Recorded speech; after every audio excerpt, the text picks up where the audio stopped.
Hey guys, Justin Conroy here, and today I want to talk to you about the best place to keep your emergency fund so that it can work for you, but still be available if you need it. If this is your first time here and you want to learn tips, tricks, and hacks related to personal finance, how to build wealth, and how to better manage your money, don't forget to subscribe and hit that notification bell so that you don't miss a thing.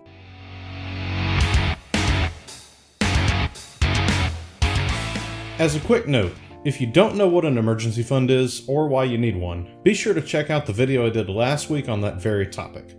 I'll put a link to that right here. Now for this video, I took a look at 10 different places where you can store your emergency fund. I'll go ahead and put the full list that I considered up on the screen right here. First thing I'll say about this list is that it does not encompass all of the possible places you could store your emergency fund. This list is what I would consider to be the common places that people think about, and in my opinion, these are some of the best places to actually consider when thinking about where you're going to keep your money. So, in order to help understand where we should keep our money, I came up with a very basic method of ranking these options.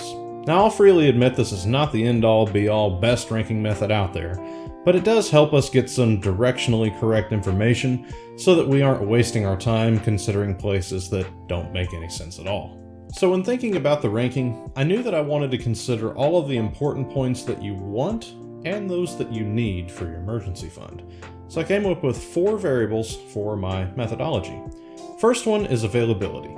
We need to make sure our emergency fund is available to us when we need it. Second one is long-term growth potential. We want our emergency fund to work for us by growing over the long term. Third one is the short-term loss potential. We want our emergency fund to not be a huge risk for loss in the short term.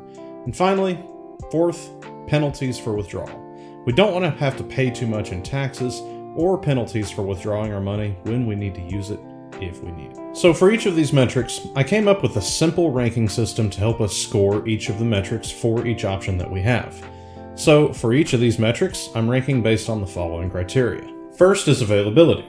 I'm ranking these based on a 1 to 3 score based on how quickly you can actually get your money in your hands when you need it. In situations where you can get your money within 1 day, you get a 3. In situations where you can get your money within 2 to 5 days, you get a 2. And if it takes more than 5 days to get your money in your hands, you get a 1.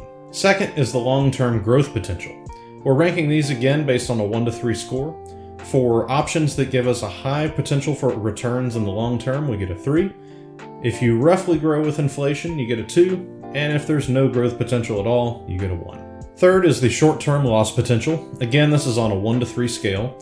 You get a 3 if your money is unlikely to decline in value over the course of 1 year. You get a 2 if your money is likely to decline in a small value over 1 year, i.e. somewhere around inflation.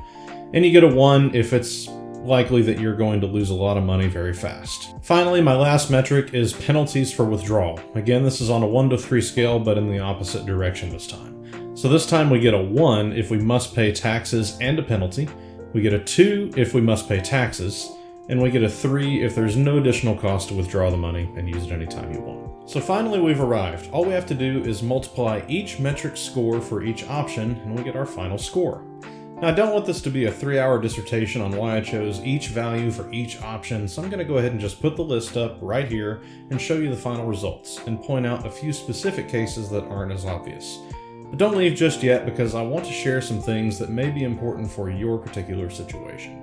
Here's the beauty and the simplicity of this method. We can see right off the bat that keeping our money in traditional savings, cash, stocks, and CDs or our retirement accounts is probably not the best option. Does that make sense? I think it does. Traditional savings accounts just don't grow, usually. Cash tends to lose money over time and can easily be lost or stolen. Individual stocks are way too risky for your emergency fund. CDs just don't grow enough in my opinion, and in general, have some pretty hefty penalties for early withdrawal.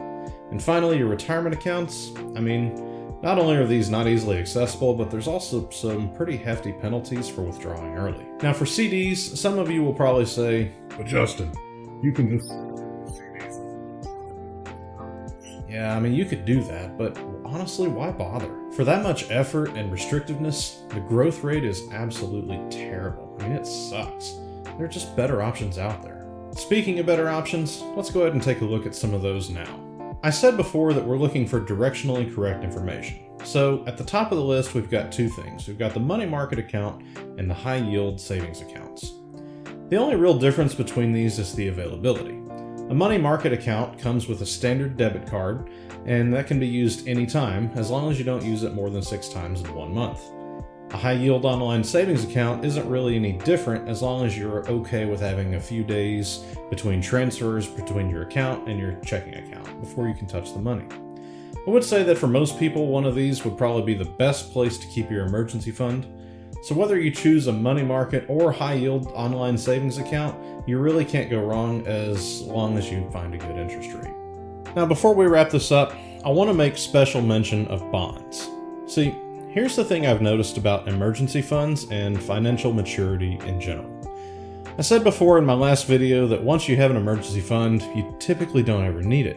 Emergencies just don't happen. And honestly, in my experience, if you do ever need it, you've got a good amount of time before the bill comes to actually deal with the situation. So availability is pretty irrelevant.